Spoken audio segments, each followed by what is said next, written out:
toutes les paroles de la parole de Dieu sont remplies à ras-bord de puissance et d'onction. Et quand elles touchent votre pensée, et touchent votre cœur, et touchent votre esprit, il y a comme une petite explosion qui se produit et les obstacles commencent à éclater.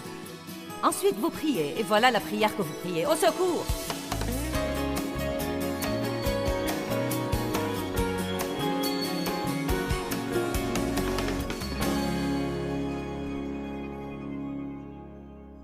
Quand vous recevez Christ comme votre sauveur,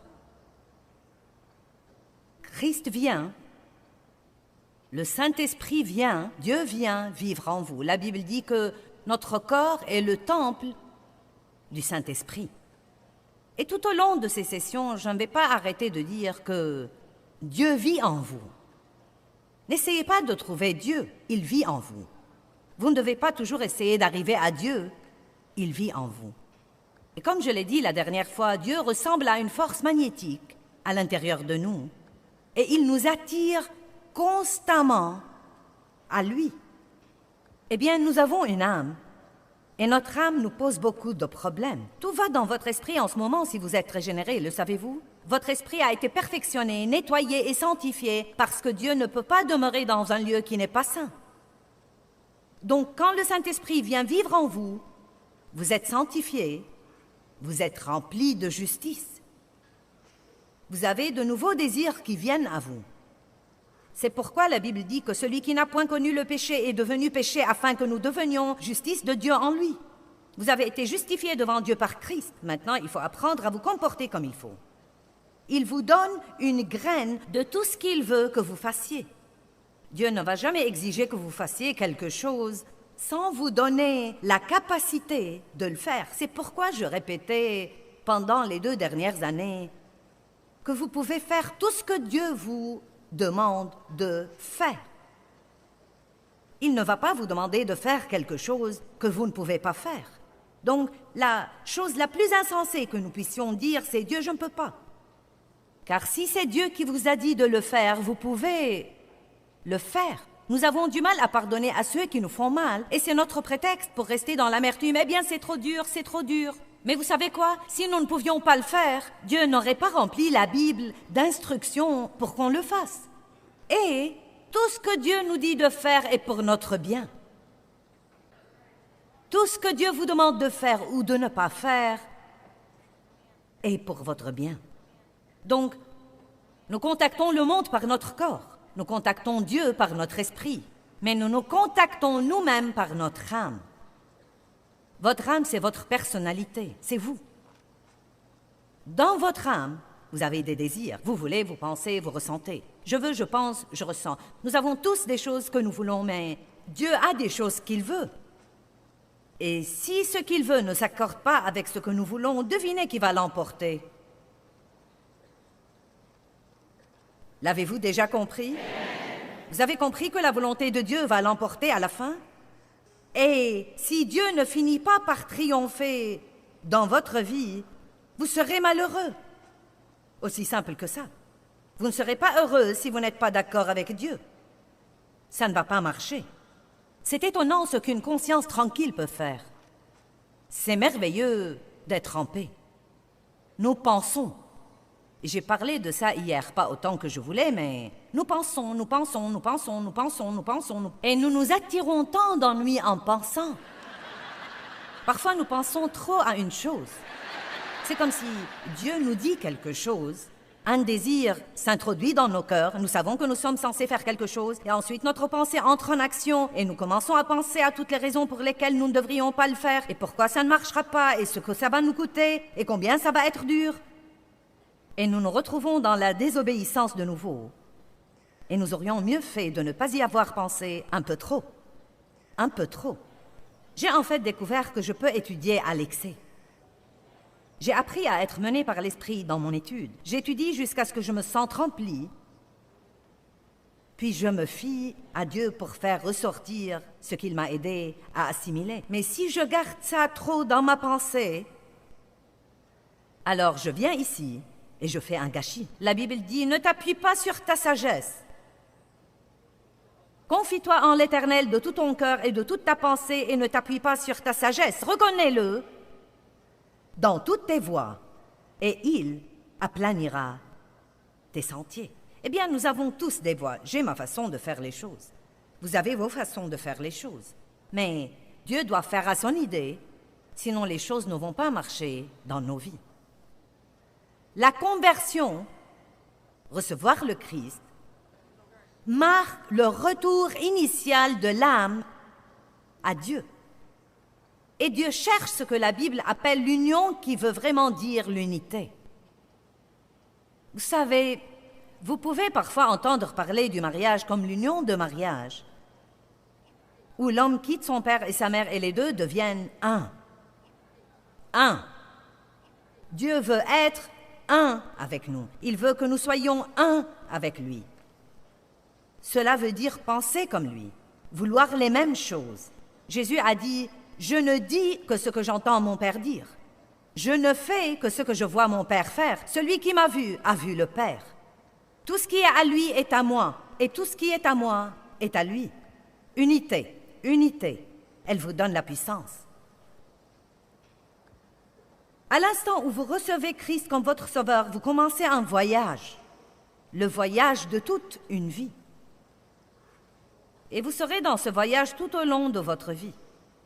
Il ne s'agit pas tant d'arriver à la perfection avant que Christ ne vous appelle au ciel que de continuer à avancer, à aller dans la direction de Dieu et à faire de votre mieux pour faire tout ce que vous croyez que Dieu vous demande de faire ou de ne pas faire. Dieu ne va pas vous demander de faire quelque chose sans vous donner la capacité de le faire. Dieu ne va pas vous demander de faire quelque chose sans vous donner la capacité de le faire. Si vous commencez à sentir que Dieu vous dit de vous séparer de certains de vos amis parce qu'ils empoisonnent votre âme, et qu'ils ne sont vraiment pas bons pour vous, et qu'ils vous rabaissent toujours, et qu'ils ne mènent pas le genre de vie que vous essayez de vivre, et qu'ils vous tentent toujours d'aller au mauvais endroit et de vous impliquer dans de mauvaises choses. Allez, est-ce que je parle à quelqu'un? Et vous savez que Dieu s'occupe de vous.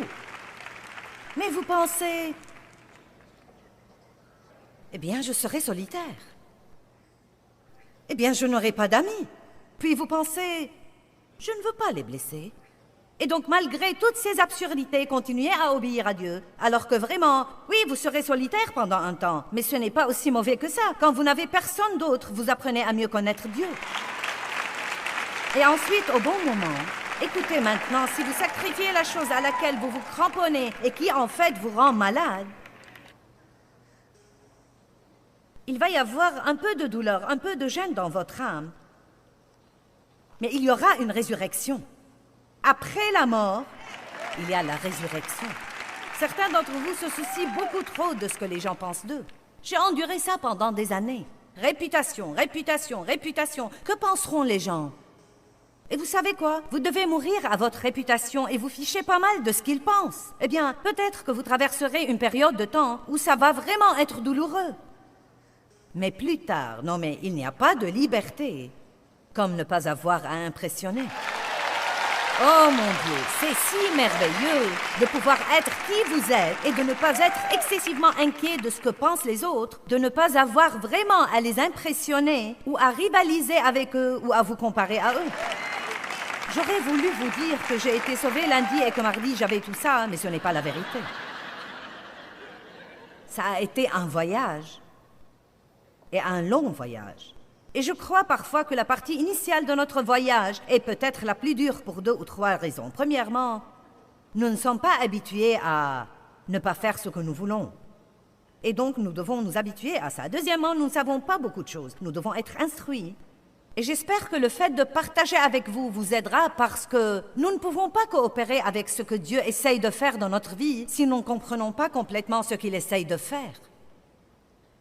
Et donc, je crois que la partie initiale est peut-être la plus dure. C'est pourquoi nous avons besoin parfois de gens pour nous conseiller et nous avons besoin de gens pour prier pour nous et de bons amis chrétiens pour nous encourager au début de notre vie avec Dieu. Car nous savons tous que beaucoup de gens commencent comme il faut, mais ils récidivent peu après parce qu'ils ne comprennent pas et que tout leur semble si dur alors qu'ils ont vraiment cru que tous leurs problèmes étaient finis. Et nous savons maintenant que ce n'est pas vrai. Mais vous savez quoi? Votre pire journée avec Dieu, la pire journée que vous puissiez avoir, quand Dieu est à vos côtés, est toujours meilleure que votre meilleure journée sans lui.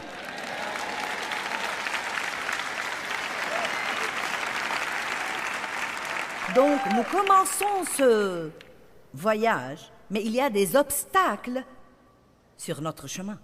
L'âme est une chose intéressante parce que Dieu veut utiliser notre âme, mais Satan aussi veut utiliser notre âme. Dieu veut parler par votre bouche, mais le diable aussi veut parler par votre bouche. Dieu veut penser par votre pensée, mais le diable aussi veut penser par votre pensée. Dieu veut agir par votre volonté. Il veut que vos décisions s'alignent sur lui, mais le diable aussi veut que vos décisions s'alignent sur lui. Nous nous retrouvons donc dans cette guerre. Nous avons parfois l'impression que nous sommes tiraillés entre deux directions opposées, mais cela devient de plus en plus facile. Chaque fois que vous prenez une décision pour Dieu, la prochaine fois que vous prenez une décision pour Dieu, ça devient un peu plus facile que la dernière fois.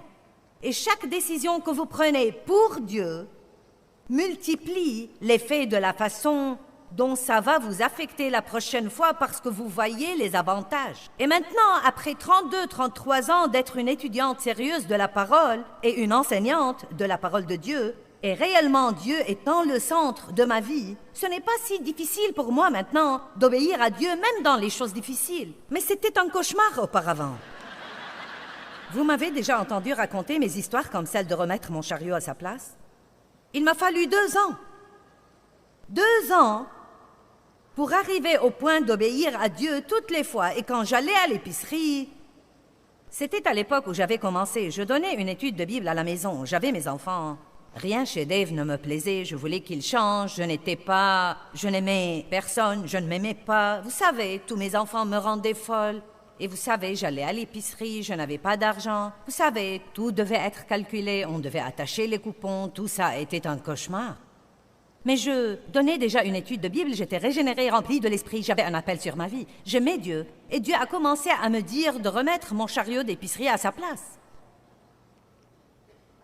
Pourquoi devrais-je faire ça? Personne d'autre ne le faisait. 2 ans! 2 ans! Où Dieu m'a martelé avec ça, avant que je ne le remette s'il pleuvait, et le remette s'il neigeait, et le remette si j'étais pressée. Non, mais de le remettre là où il devait être. Et si là où il devait être était rempli et qu'il n'y avait pas de place, je le ramenais au magasin, je le prenais au magasin et je le remettais à sa place. 2 ans! L'autre jour, je me faisais faire mes ongles et je suis allée aux toilettes.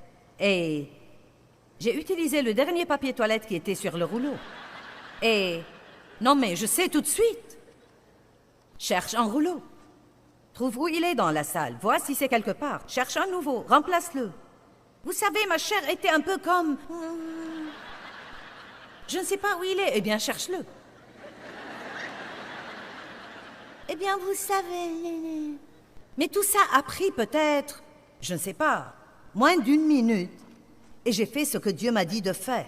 Et vous pensez, des chariots d'épicerie et du papier toilette, je suis venue pour écouter la parole de Dieu.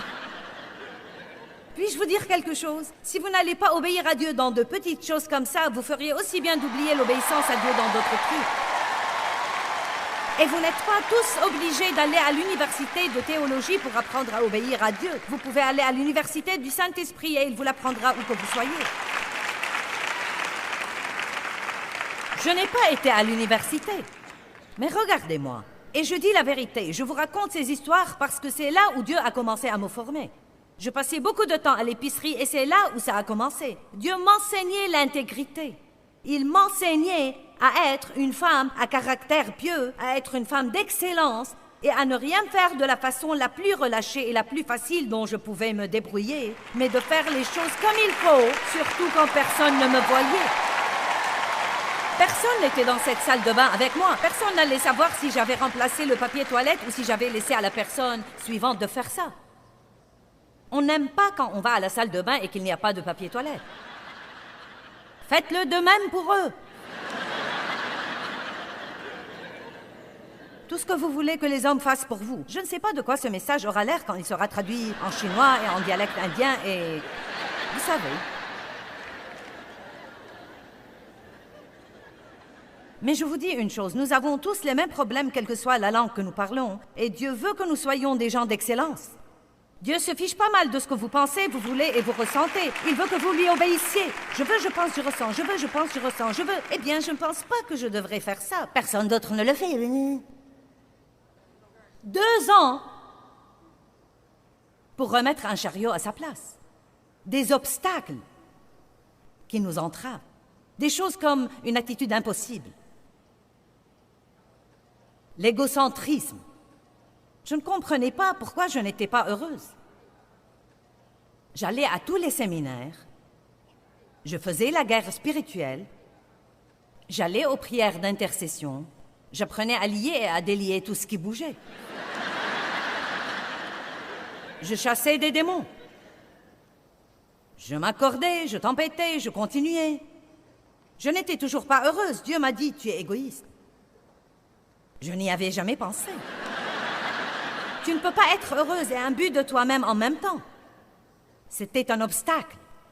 Furieuse, impitoyable, paresseuse, avide, autoritaire, la langue acérée, jalouse, mécontente, ingrate, et la liste peut continuer pour des kilomètres et des kilomètres.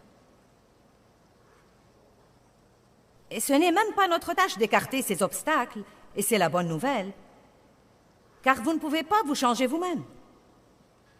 Et pas seulement ça, à vrai dire, vous ne pouvez même pas vous occuper de quelque chose dans votre vie avant que Dieu ne mette le doigt dessus. C'est pourquoi c'est vraiment inutile que quelqu'un d'autre vienne vous dire que vous devez réparer ceci ou changer ceci ou cela. Les gens autour de moi me disaient quand j'étais un gâchis, « Quel est ton problème ?» Et je pensais, « Je n'ai pas de problème. » Que voulez-vous dire par ça? Je n'en avais aucune idée. Mais vous savez quoi?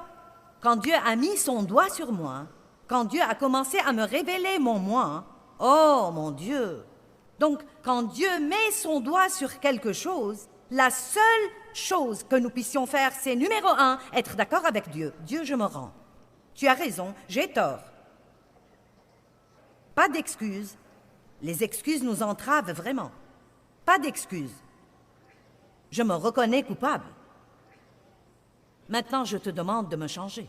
La deuxième chose que vous pouvez faire, c'est d'étudier la parole de Dieu dans le domaine où Dieu s'occupe de vous. S'il s'occupe de vous à propos de votre bouche, étudiez la parole à propos de la bouche. S'il s'occupe de vous à propos de l'égoïsme, étudiez la parole à propos de l'égoïsme. La parole de Dieu est différente des autres paroles. C'est sa parole. Toutes les paroles de la parole de Dieu sont remplies à ras-bord de puissance et d'onction. Et quand elle touche votre pensée, et touche votre cœur, et touche votre esprit, il y a comme une petite explosion qui se produit et les obstacles commencent à éclater. Ensuite, vous priez, et voilà la prière que vous priez. Au secours! Dieu, aide-moi à garder ma bouche fermée. Dieu, mets une garde à ma bouche, de peur que je ne pêche contre toi par ma langue, car si tu ne m'aides pas, je dirai ce qu'il ne faut pas. Arrêtez de dire à Dieu combien vous allez être bon. Vous allez être bon jusqu'à ce que vous mettiez vos pieds sur le plancher.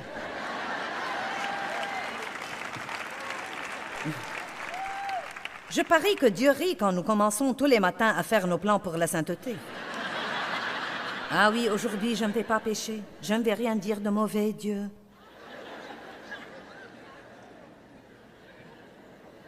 Reddition. Dieu met son doigt sur quelque chose et vous vous rendez. Philippiens 1,6. Celui qui a commencé en vous une bonne œuvre l'achèvera et l'amènera à bien. Qui fait une bonne œuvre en vous? Il la commence. Et qui l'a finie? Il l'a finie. Et cela n'annule pas le rôle que vous devez jouer. Votre rôle est la reddition.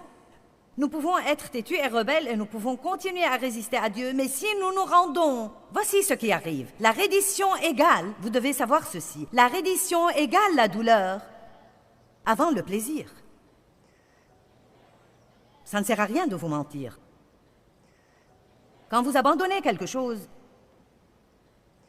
que vous ne voulez pas abandonner, il va y avoir une douleur. Non pas une douleur physique, mais une douleur dans votre âme. Une douleur de l'âme, cela nous blesse, cela blesse nos émotions. Quand nous ne voulons pas laisser passer quelque chose, mais nous le faisons. Quand Dieu nous dit d'aller faire la paix avec quelqu'un qui nous a fait du tort et qui ne nous a pas traités équitablement, et pourtant Dieu nous enseigne de sa parole à continuer à l'aimer et à ne raconter à personne ce qu'il nous a fait et de continuer de prier pour lui. C'est comme la reddition égale la douleur avant le plaisir. Ce serait une bonne formule à mettre sur une pancarte et à accrocher chez vous. La reddition égale la douleur avant le plaisir. Dieu m'a donné de petites choses comme ça au cours des années. Une autre chose qu'il m'a donnée il y a longtemps, c'est que les œuvres de la chair égalent la frustration. À l'instant où je me suis mise à faire les œuvres de la chair et que j'ai essayé de changer Dave et que j'ai essayé de changer un de mes enfants, je n'ai obtenu que la frustration. Pourquoi? Parce que je n'ai pas mis Dieu dans l'équation. Je ne suis pas allée à Dieu en disant « Dieu, je ne peux changer personne et j'ai besoin de changement plus que tous les autres.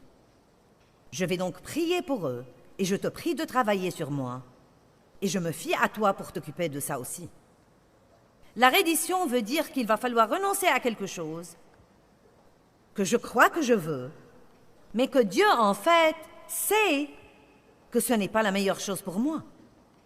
Une de mes amies aime les vacances et elle aime surtout les croisières. Et cette année, une amie lui a demandé de faire une croisière avec elle qu'on lui avait donnée pour deux. Donc maintenant, elle allait non seulement avoir une croisière, mais encore gratuite. Et elle était toute excitée, mais elle a commencé à sentir qu'elle n'était pas censée aller. Dieu ne lui a même pas donné une raison. Elle n'avait pas la paix là-dessus. Oh, où serions-nous si nous apprenions à suivre la paix et à ne pas avoir toujours à tout comprendre? Donc, elle a obéi et elle a dit « Je ne peux pas aller ». Elle et son mari avaient prévu une croisière pour leur 25e anniversaire. Dieu a commencé à s'occuper de lui. « Tu n'es pas censé aller. » Et il a dû le lui dire. Ils avaient de l'argent qu'ils allaient utiliser pour un peu de décoration. Et Dieu a commencé à lui dire de donner cet argent. Aïe, aïe, aïe! Mais vous savez ce qu'elle m'a dit? J'ai hâte de voir ce que Dieu va faire. Vous voyez, c'est l'attitude que vous devez avoir. Quand Dieu vous demande de donner quelque chose, vous devez être tout excité parce qu'il y a quelque chose qui se prépare qui sera tellement meilleur que la chose que vous attendiez. Et c'est comme ça que nous devons vivre au lieu de dire « Oh, je n'arrive pas à croire que Dieu ne me laissera pas ça. Dieu ne me laisse jamais m'amuser. Je ne sais pas si je veux être chrétien. On ne peut jamais nous amuser. » Non, vous devez dire « Oh mon Dieu, je sais que Dieu est bon, je sais qu'il m'aime. Il ne me demanderait jamais de renoncer à quelque chose que j'aime s'il n'avait pas une bonne raison. Donc je lui fais confiance et j'ai hâte de voir la récolte qui viendra dans ma vie de la graine d'obéissance que Dieu m'a donné la grâce de semer. » Tournez-vous vers quelqu'un et dites-lui « Quand tu désobéis à Dieu, c'est toi qui subis les conséquences. »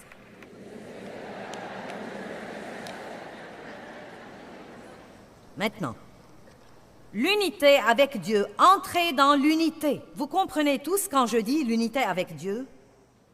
Entrez dans l'unité avec Dieu. Lui donnez votre pensée, lui donnez votre bouche, lui donnez vos divertissements, lui donnez votre argent. Il ne veut pas vivre dans cette petite boîte de dimanche matin dans laquelle nous essayons de le garder. Nous le sortons pour 45 minutes le dimanche matin, nous le remettons dans la boîte et nous vivons comme tous les autres le reste de la semaine. Non, non, non, non, non, non, non, non, non, non. Si c'est ce que vous voulez, vous êtes dans le mauvais bâtiment et vous devez essayer de vous évader rapidement. La reddition égale la douleur avant le plaisir. Mais je suis si heureuse maintenant que je peux à peine me tenir en place. Et vous ne savez pas combien d'années j'étais malheureuse. Vous ne savez pas combien d'années j'étais une chrétienne malheureuse. Vous ne savez pas combien d'années j'étais une prédicatrice malheureuse. Mais plus jamais. Oh, plus jamais. Vous savez quoi, je suis contente. Je suis heureuse, je suis paisible. Je n'ai même pas besoin de faire à mon idée maintenant pour être heureuse. Allez maintenant, c'est ça la liberté. Mais c'est un voyage. Et je passe toujours des tests. Le papier toilette était un test. Je me fiche de ce que vous pensez. C'était un test. Dieu me testait pour voir. Ça va toujours là, Joyce? Combien d'entre vous savent que Dieu vous teste de temps en temps? Passez votre test maintenant, sinon vous allez le repasser.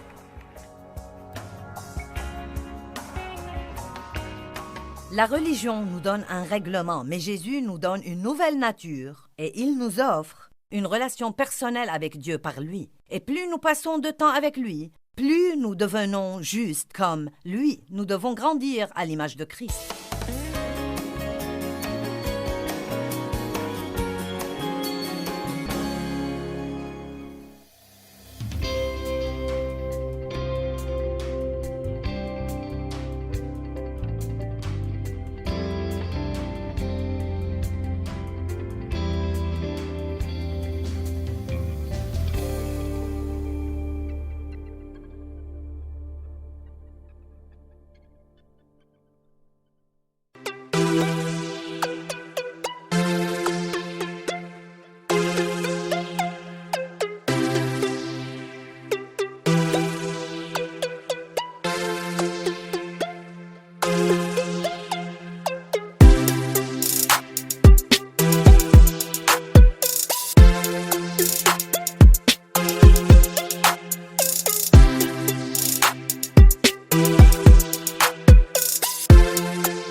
Hiu hiu chưa hè mùa lụt nước lũ bắt